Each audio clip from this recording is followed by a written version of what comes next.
Good morning. I'll be reading 33 minutes, pages 189 to 195. 119. How do you feel, son? Principal Benson asks from the side of his desk. Not only has he brought his chair round to sit closer to me and Morgan, his legs are crossed as well.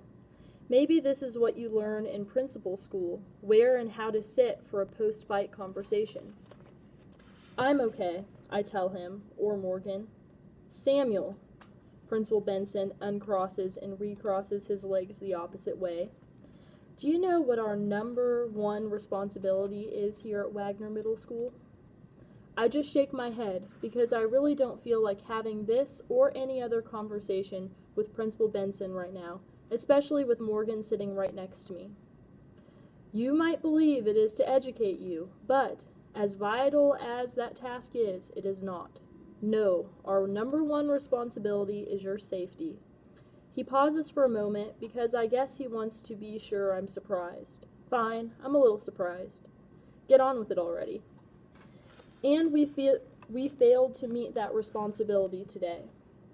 For that reason, another pause, who knows why, I would like to apologize to you personally. You have my word that we will never allow such a thing to happen to you again. No, sir, not on my watch. Okay, I say, because now he's clearly waiting for me to say something. Thanks. Of course, Samuel. I'm not the only person here who is sorry. Principal Benson smiles a bit and turns his head to Morgan. Then some silence of the awkward variety until, Morgan, is there anything you want to tell your friend? Morgan clears his throat, mumbles something. Principal Benson blinks his eyes a few times. He may have also just clenched his jaw underneath all that facial hair. Morgan, I'm going to ask you to repeat whatever you just said. This time, however, I ask that you speak more clearly. I would also ask you to think about what it truly means to say what you are saying. And Samuel, if you would like, you may look at Morgan so you know that he means what he says. I try turning my head, but I can't, and not because my jaw hurts. I settle on my shoe instead. I'm sorry. There's an outside chance he might actually have meant it. Thank you, Morgan. Samuel, I asked you in here so you can hear, right from the very top, how we're dealing with what happened today. Normally, both participants in a physical altercation such as this would receive a suspension, but according to numerous eyewitnesses, you did not initiate this altercation, nor did you have a reasonable opportunity to defuse it. So you are, as they say, off the hook. Morgan, on the other hand, should be looking at an extended suspension. However, because he provided us with crucial information regarding the origins of the fire, I look up from my shoe at Principal Benson. Because Morgan has done this, Morgan will be allowed to return to school in 2 weeks' time. What information? I ask. I'm sorry, Samuel, Principal Benson says, not looking all that sorry to me, but I am not at a liberty to disclose these details at this time. That's totally stupid, I say, before I realize what I'm saying, but Principal Benson doesn't respond. I'm sorry. And then I try to shut up, but I think I still mumble, but it is. Samuel, Principal Benson says, and he may be trying to smile, who knows why. I understand your frustration, but I ask you to try to understand the demands of protocol in this situation. There are reports to be filed, parents to be informed, and various state agencies to be contacted.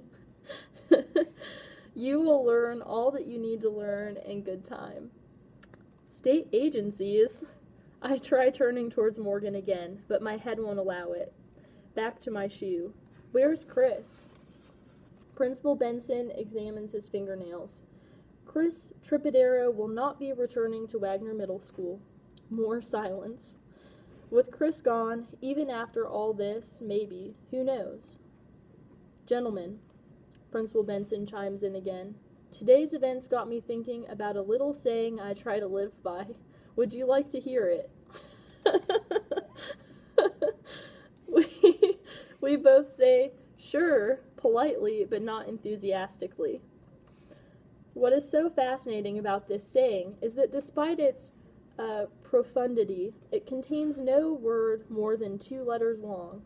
He looks at us, wanting to see if this little factoid has impressed us. Sure, I'm impressed. Here it is, 10 words, and he lifts up both hands to count them off with his fingers. If it is to be, it is up to me. A smile of deep satisfaction. I think you'll agree that a knock on the door. Principal Benson says, "Excuse me for a moment," stands, buttons his suit jacket, and opens the door just a crack. "Hello, Principal Benson?" "Yes." "Thank you for coming." He closes the door and speaks to us. "Gentlemen, I need to speak confidentially with these good people out here in the hall for a moment. I trust you are both aware that any poor decisions you might make while I'm standing just on the other side of this door will be dealt with most severely." I nod. I assume Morgan does the same. Soon it's just me, Morgan, and my shoe.